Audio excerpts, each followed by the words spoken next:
আসসালামু আলাইকুম। হ্যালো বন্ধুরা, আপনারা কেমন আছেন? কিশোরগঞ্জ পাগলা মসজিদ আয়সা পড়লাম। দেখেন মাশাআল্লাহ খুব আরামদায়ক। আসসালামু আলাইকুম। ওয়ালাইকুম সালাম। উত্তরে নেবেন না? তো মাশাআল্লাহ খুব ভালো লাগতেছে। দেখেন মানুষের কি পরিমাণ মানুষের সমাগম।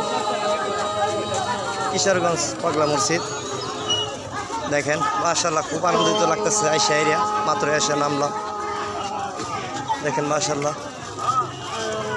দেখেন কি ভালো লাগতেছে।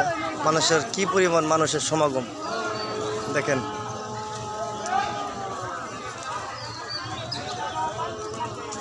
তো আপনারা আয়সা দেখে যান, খুব ভালো লাগবে, মনটা ফ্রেশ হবে ইনশাল্লাহ। খুব ভালো লাগবে, আপনারা সবাই আসে দেখে যান। খুব ভালো লাগবে মাশাআল্লাহ। দেখেন